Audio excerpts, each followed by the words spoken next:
이제 총선이 9일 남았습니다. 여야 할 것 없이 전국을 돌아다니며 선거 유세에 정신이 없습니다. 지역구 후보들에겐 당 대표나 대선 주자급 인사들이 자신의 선거를 지원해주러 오는 것이 참 반가울 겁니다. 그런데 유독 한 곳에서만 탐탁지 않은 한 사람이 있습니다. 바로 문재인 전 더불어민주당 대표인데요. 호남의 문재인 전 대표의 민심이 좋지 않으니 선거 지원을 오는 것이 오히려 도움이 안 된다, 이런 의견인데요. 하지만 문재인 대표는 호남 지원 의사를 밝히고 있습니다. 자, 문재인 전 대표, 호남에 가야 할까요? 말아야 할까요?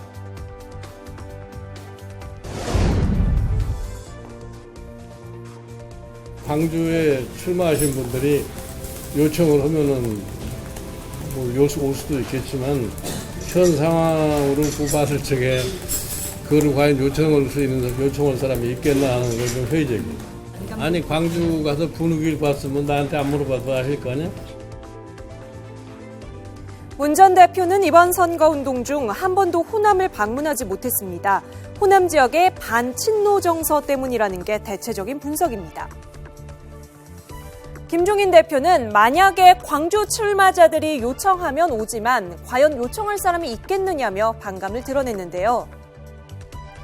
여기에 광주 북구갑에 출마한 정준호 후보는 전 대표가 대선 불출마를 해야 한다고 삼보 1배까지 하고 있는 상황입니다. 결코 호남이 문재인 전 대표에게 호의적이지 않은 상황인데요.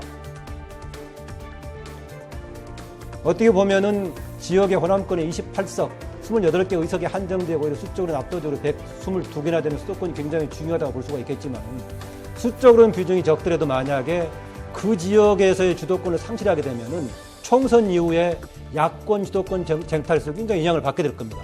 전체적으로는 수를 만약에 더불어민주당이 다수를 차지한다고 하더라도 호남권에서 압도적인 소수로 돼버린다. 이 상황이 되면 이후의 행보에 굉장히 지장이 있을 거고 총선 이후에 저는 야권을 비롯한 전반적으로 정당이 재편될 거라고 보는데 그 상황이 되면은 굉장히 어려워지는 국면이 생겨서 아마 김종인 대표도 상황을 심각하게 보고 그런 문제를 제기하고 있는 것 같습니다.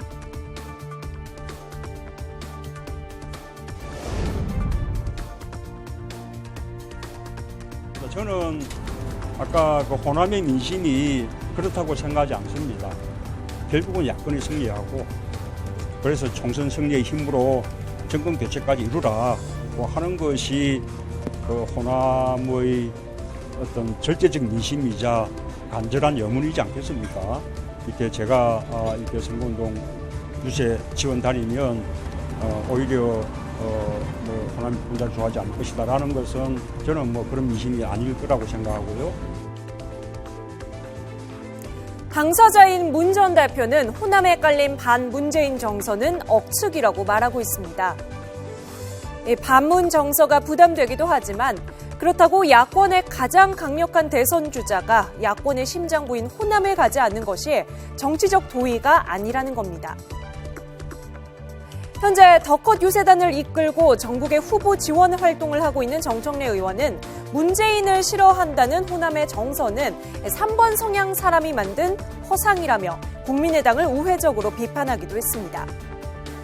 자, 그런가 하면 광주 서구울에 출마한 양향자 후보, 문재인 전 대표가 영입한 인재이기도 하죠. 자신의 유세 동영상에 문 전 대표가 나온 것을 편집하라고 지시했다는 보도가 나오기도 했습니다. 이 보도가 나가자 양 후보는 절대 그런 일이 없었다면서 자, 오히려 정치 혐오와 또 분열을 통해서 반문재인 정서라는 프레임을 만든 사람들이 책임을 져야 한다라고 반발하기도 했습니다. 자, 이렇듯 전현직 더불어민주당 대표들뿐 아니라 당내에서도 문 전 대표의 호남행에 의견이 엇갈리고 있습니다. 과연 문재인 전 대표 호남행 열차를 타야 할까요? 말아야 할까요? 만약 탄다면 이게 독이 될까요? 실이 될까요?